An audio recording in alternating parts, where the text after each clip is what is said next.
Let's go. Marijuana rescheduling would supersize the industry, former DEA heads and White House drug czar warn Biden administration. Six former Drug Enforcement Administration heads and five former White House drug czars have sent a letter to the Attorney General and current DEA administrator voicing opposition to the top federal health agency's recommendation to reschedule marijuana. They also made a questionable claim about the relationship between drug schedules and criminal penalties in a way that may exaggerate the potential impact of the incremental reform. The letter sent to Attorney General Merrick Garland and DEA Administrator Ann Milgram on Thursday said that moving cannabis to Schedule 3, as advised by the U.S. Department of Health and Human Services, would supersize the industry by providing tax relief and further normalizing the market. It further asserted that rescheduling marijuana and thus reducing criminal penalties for marijuana trafficking removes a key tool federal agents have to prosecute cartels. But legal experts contest that claim, pointing out that penalties for trafficking marijuana and various other drugs are not directly tied to the scheduling status under the Controlled Substance Act. The penalties for cannabis trafficking do vary based on weight. For example, trafficking up to 50 kilograms is punishable by a mandatory minimum sentence of at least 5 years in prison and a maximum $250,000 fine for a first offense. Trafficking 1,000 kilograms carries a minimum 10-year sentence. But those are all specific to marijuana, so the idea that rescheduling would automatically reduce penalties is questionable and seems largely contingent on any future statutory changes by Congress. Unlike other substances where you change the schedule and the criminal penalties change accordingly for certain substances, marijuana chiefly among them, that is not the case. Shane Pennington, an attorney who specializes in federal drug policy and litigation against DEA, told Marijuana Moment in a phone interview on Friday. DEA just went ahead and said, with respect to marijuana specifically, here are the penalties. The former heads of the drug agencies are just incorrect about that in their letter. Kevin Sabet, president of Smart Approaches to Marijuana, the prohibitionist group that posted the letter, has repeatedly argued that it's a misconception that criminal penalties for federal drug offenses correspond with the drug's specific scheduling status. At one point, Sabet even criticized a member of Congress for allegedly misunderstanding the disconnect between scheduling status and penalties. That said, some other scholars have maintained that marijuana rescheduling would result in reduced criminal penalties under the CSA.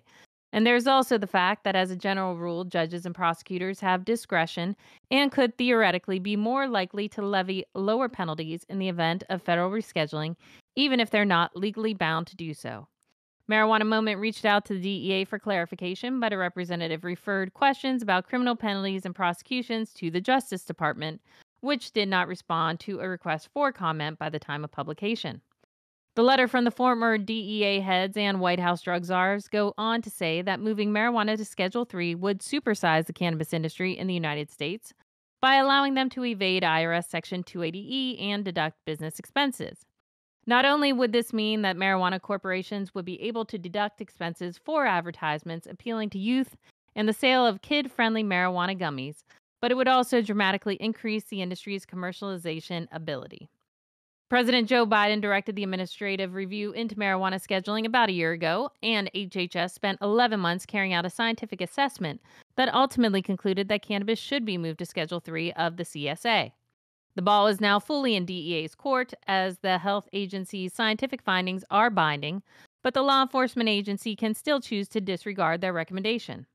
The former DEA administrators and directors of the White House Office of National Drug Control Policy said in the letter that the DEA should do just that: ignore the scientific conclusions of HHS and refuse to proceed with a Schedule 3 reclassification. They said they are gravely concerned about the potential reform, arguing that there has been no evidence that marijuana schedule should change in the 7 years since the federal government last considered a rescheduling petition. Schedule 1 drugs are those with no accepted medical use, they wrote, adding that the FDA has not approved marijuana for medical use because no double blind published studies show safety and efficacy for raw marijuana. That may be the case, but that's also the case because guess what, guys? It's a Schedule 1 drug, and so it can't be researched like they would like to. So I think this letter, frankly, was probably written by good old Kevin Sabet, sent to these guys to sign, and that's where this is all coming from. Either way, if these guys are for or against it, they don't know shit. But the DA is going to do what they want to do. This is Gretchen for High at 9 News. I No, agree I with you, think this is Gretchen. probably one time that I actually agree with the DEA because I agree that cannabis Um, should not be rescheduled. I I understand you think that, but to suggest that it should not be rescheduled because it has no medical efficacy is not the argument to be making. That does not help our case in the Right. future. We should not say that. I don't understand how some of the most widely respected organizations like the American Cancer Society, um, I mean, there's so many different organizations, medical nonprofits that acknowledge that this plant is medicine. There are doctors, the AMA, like there's just so much proof out there, like undisputable proof. Yep. And government, oh God, I just get so mad. It's almost like I can't talk sometimes when this comes up because the hypocrisy in it is appalling and offensive. It's like looking at all Let of it us let citizens it in the flow. face Let it flow through and you. looking at us like we're so stupid we can't think for ourselves when the evidence is right in front of our eyes. Like this is crazy. I would say with they said it would take away tools to fight the cartels. Like they're speaking out of both ends of their mouth right now because wasn't it just last year they said that the cartel activity is down and they're switching over to avocados because What weed was is it? It more was last. heavily right because weed is What are more they heavily talking about? accessible in places. Yeah, What they're are saying they're they? just going to take away the tools to fight the cartels. Like, come on, man. I agree with you, Gretchen. I believe that this was co-written, if not written outright, by Kevin Sabet and some prohibitionists trying to move us away from the path that we are on, and we need to just keep on marching towards deschedulizing this Well, I thing. think There's no part of funding. that There's no federal funding going towards prosecuting cannabis right now. So what Right? are they even talking about? It even makes sense. Yeah. well, It's not that there's no federal funding going towards prosecuting cannabis. It's that there's no federal funding going towards prosecuting cannabis if it appears that those operators were in compliance with the state laws in the state that they were living in. And I think that's just a critical distinction. well at the same time too, this happens to be a time.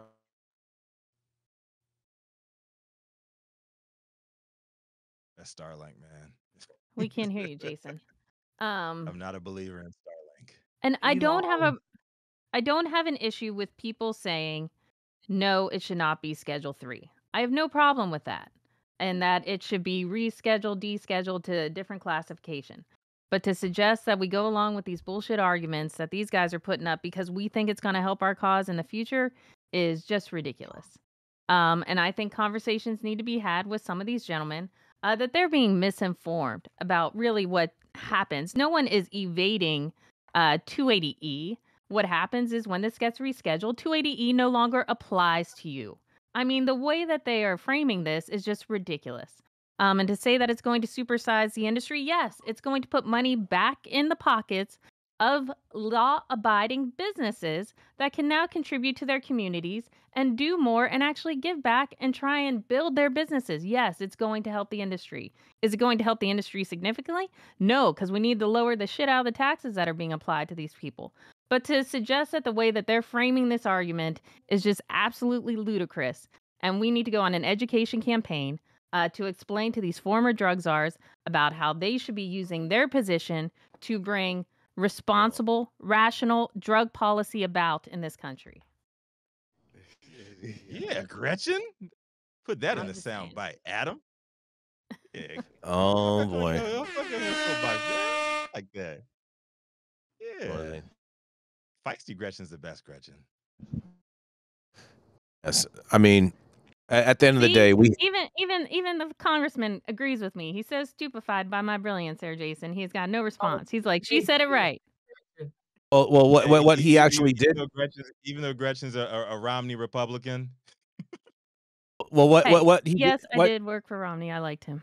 Sorry. what he did say, what he did say is the fact that his law, which is still in place today, the Rohrabacher Farr Amendment, which is now Blumenauer McClintock, is still in place, and that does actually prohibit the DOJ from investigating in regards with cannabis sales. If the DOJ finds something in people that are trafficking or whatnot, that is totally separate situation in regards to the fact. But the reality is that they are not getting any funding for investigating of cannabis.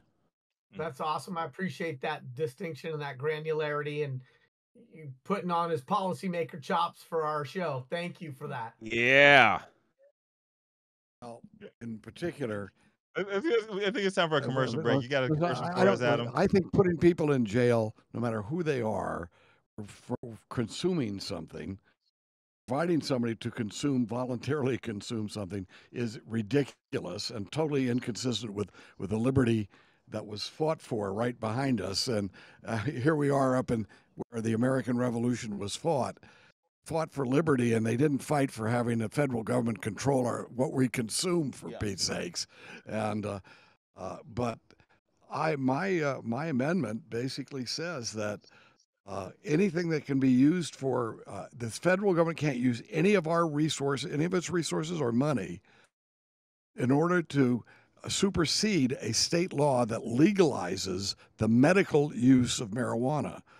And as far as I'm concerned, it doesn't have to be just the medical use. People can legalize marijuana, as far as I'm concerned, for adults.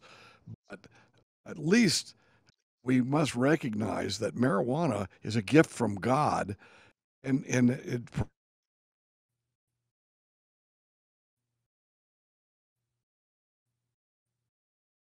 76 years old. I got aches and pains, and a lot of people don't understand there are aches and pains that come with age. The most important thing we can do to help those people is let them buy and choose what they want. But I would suggest that CBD should be something they should consider, the CBD oil, and it takes away your pain. What's wrong with that? And instead, they're wasting enormous amount of resources. Or should be. If my amendment didn't stop them, they'd be spending billions of dollars to try to prevent older people, from rubbing CBD oil on their their shoulders or hips or something. So anyway, again, it's freedom and technology that we need to have as a solution, not more government controls. Yes, and I'll even go as farther to say that the Rohrabacher-Farr Amendment, because it is an appropriations bill, and appropriations bills have to be written so broadly that it actually does cover adult use cannabis as well, seeing as how the Justice and DEA and any other agency cannot investigate whether something is medical or adult use because they are not allowed to expend any resources on that. Is there any beef? Is there any beef now that that your bill that you put forward, Congressman, it now identifies as something else with a different name? They took your He name wants off to of know, it.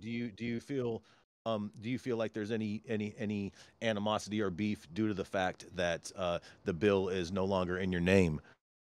As far as I don't think the congressman feels that way at all, Rico, because that's the way that the government works in regards to, because he's no longer a congressman, so that bill would not be named after him because it has to be reintroduced in the appropriations every year. So therefore, it has the two co-sponsors, Congressman Blumenauer and Congressman McClintock, and so that's the only reason that name has changed, as they are basically carrying the torch as opposed to some type of a new bill. Continuing the fight in the same vein. Yes, I got it. exactly. I can dig it. Exactly.